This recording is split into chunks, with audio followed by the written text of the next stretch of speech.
Bismillahirrahmanirrahim. Assalamualaikum warahmatullahi wabarakatuh. Alhamdulillahilladzi bini'matihi tatimmus salihat. Asyhadu an la ilaha illallah wahdahu la syarikalah. Wa asyhadu anna Muhammadan abduhu wa rasuluh la nabiyya ba'dah. Allahumma salli wa sallim wa barik ala sayyidina Muhammadin wa ala alihi wa sahbihi rasulillahi ajma'in. Subhanaka la ilma lana illa ma 'allamtana innaka antal alimul hakim wa tub 'alaina innaka antat tawwabur rahim. Amma ba'. Para pemirsa dimanapun anda berada yang dirahmati oleh Allah Subhanahu wa ta'ala, bersyukur kita kepada Allah Subhanahu wa ta'ala akan nikmat yang masih dilimpahkan oleh Allah Subhanahu wa ta'ala kepada kita. Bersalawat kita kepada Nabi kita Muhammad sallallahu alaihi wasallam. Allahumma salli wa sallim wa barik alaih. Para pemirsa yang dirahmati oleh Allah Subhanahu wa ta'ala, di dalam kehidupan ini kita tentunya butuh akan pertolongan Allah Subhanahu wa ta'ala. Karena Allah Subhanahu wa ta'ala katakan kepada kita, falaula fadlullahi alaikum, kalaulah tanpa fadilah kasih sayangnya Allah terhadap kita, lakuntum minal khasirin, kata Allah, maka kalian termasuk orang-orang yang merugi. Dalam firman lain Allah katakan akan terjadi banyak kerusakan di muka bumi ini. Maka sejatinya kita seorang mukmin harus selalu connect hubungan kita kepada Allah. Harus selalu kita dekat, jalin sebaik mungkin hubungan kita kepada Allah Subhanahu wa ta'ala. Karena jikalau hubungan kita kepada Allah atau kita tidak memperbaiki, tidak meminta tolong kepada Allah Subhanahu wa ta'ala dalam setiap aktivitas kita, maka setiap aktivitas kita di muka bumi ini akan dibarengi oleh syaitan.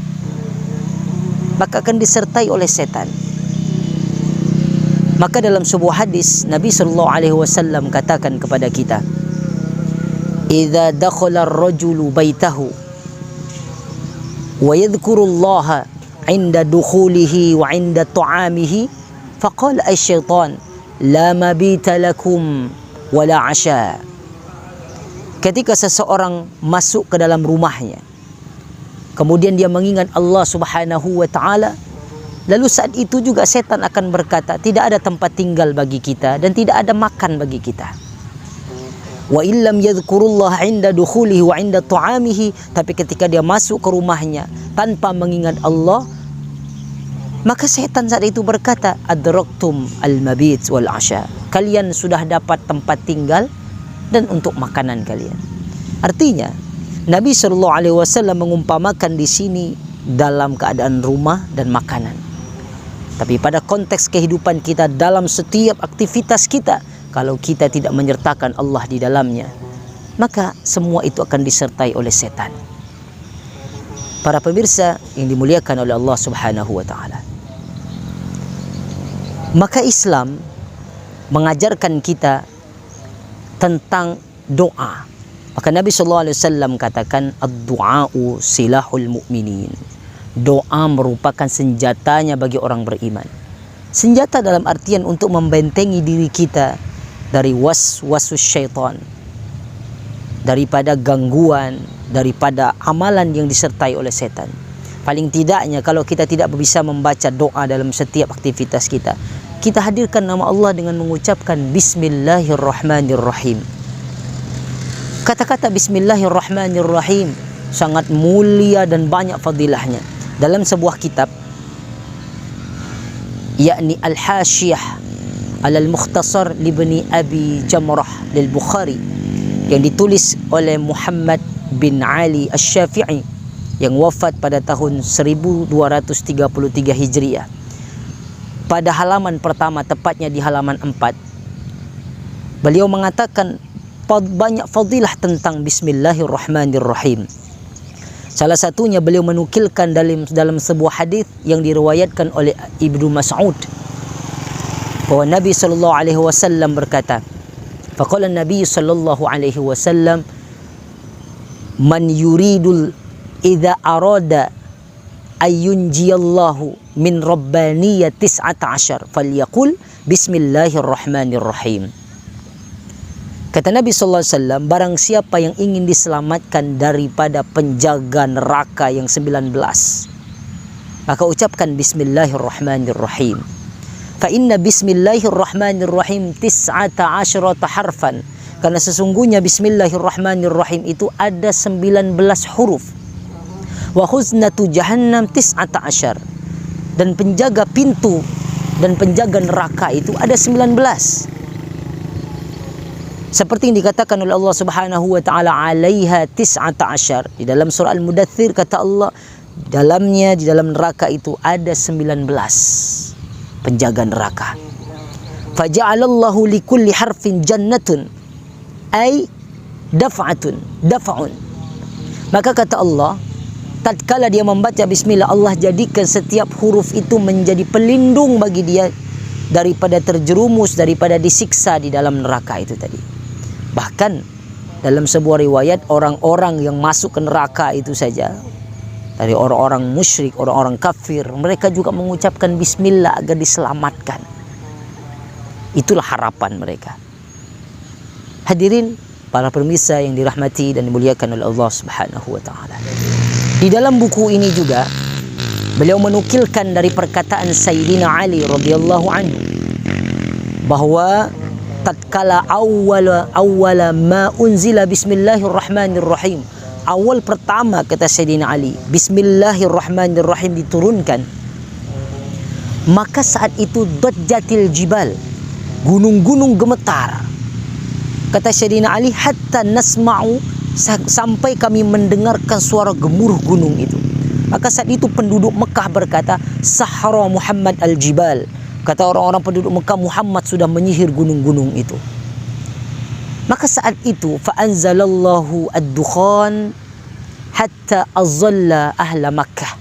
Maka saat itu Allah turunkan seperti kabut asap sehingga menutupi pandangan para penduduk-penduduk Mekah. Saat itu Nabi SAW katakan kepada para sahabat, ma min mu'minin, siapapun di antara orang-orang mukmin, yaqul bismillahirrahmanirrahim, mengucapkan bismillahirrahmanirrahim, maka kata Rasulullah, sabbahatil jibal, maka gunung-gunung, bukit-bukit, seluruh makhluk-makhluk yang ada di dunia ini memuji dia di hadapan Allah Subhanahu wa taala.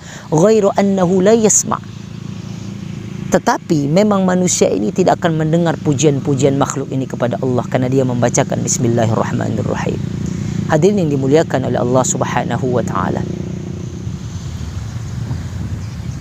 Bahkan dalam sebuah riwayat pun dikatakan bahwa dahulu Malikur Rum, Raja Rum, Romawi, saat itu mengirim surat kepada Amirul Mukminin Umar bin Khattab.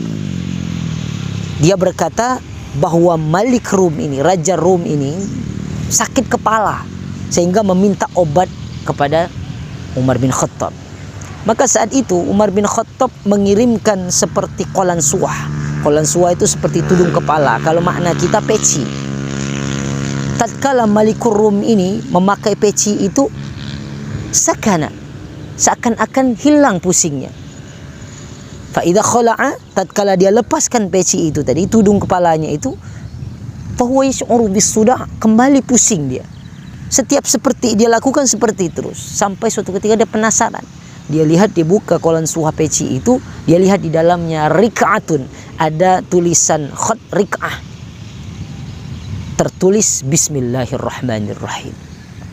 Maka takjublah Malikur Rum ini, kemudian dia berkata, ma atyaba hadzal din, sungguh suci agama ini, begitu mulia katanya. Fa aslama fa hasuna islamahu. Kemudian Malikur Rum ini masuk ke dalam Islam dan dia berislam dengan sebaik mungkin.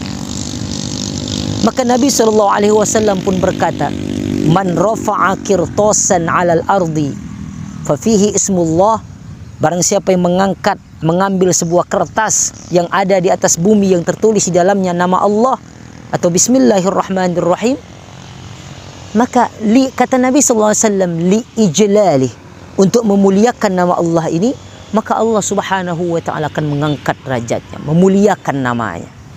Syekh Faridullah Al-Ata dalam sebuah kitabnya Tazkiyatul Awliya, Dia mengatakan ada seorang waliullah yang bernama Bisri Al-Hafi, yang juga diceritakan dalam kitab Al-Hasyiyah. Bisri Al-Hafi ini seseorang yang dulunya seorang pemabuk. Jadi tatkala seketika itu dia lagi mabuk berjalan, dia bertemu kertas. Kertas ini wangi, bertuliskan Bismillahirrahmanirrahim. Diangkat sama Bisri Al-Hafi ini dengan rasa gemetar, kemudian dia bersihkan kertas yang atas nama Allah ini. Dia muliakan betul. Dia kantongkan ke dalam bajunya. Di dalam kantongnya itu ada uang 2 dinar, dia keluarkan untuk dia belanja. Kemudian diganti dengan kertas yang ada nama Allah tadi. Seketika dia lagi makan, selesai dia belanja, ada bisikan di telinganya. Seakan berkata, "Ya Basharu, laqad tayyabta ismi wa izzati wa jalali." Wahai seseorang, kata bisikan ini, engkau telah muliakan namaku, kekuasaanku, kemuliaanku. La utayyibannaka fid dunya wal akhirah. Aku juga akan muliakan dirimu di dunia dan di akhirat. Masya Allah. Maka saat itulah seketika mendengar bisikan itu, berubah hidup Bisri Al-Hafi. Sifatnya terkenal menjadi waliullah. Artinya luar biasa sekali. Memuliakan saja, barangkali kita mendapatkan ceceran-ceceran potongan Al-Quran, ambil, muliakan. Barangkali dengan sebab-sebab itu Allah muliakan kita di hadapan Allah. Allah muliakan kita di dunia ini. Jangan biarkan itu bercecer. Menyelamatkannya saja dimuliakan Allah. Apalagi kita ucapkan. Setiap mau naik kendaraan kita ucapkan bismillah. Setiap mau makan kita ucapkan bismillah. Maka saat kita menyebut dan menyertai nama Allah Subhanahu wa ta'ala dalam setiap aktivitas kita, maka yakinlah Allah juga akan membersamai kita dalam aktivitas kita. Mudah-mudahan kita selalu ingat kepada Allah, agar Allah ingat hidup kita dan kita menjadi bahagia dunia dan akhirat. Mudah-mudahan bermanfaat dan mudah-mudahan kita mendapat ridha dari Allah Subhanahu wa ta'ala. Hadani wa iyyakum jami'an. Assalamualaikum warahmatullahi wabarakatuh.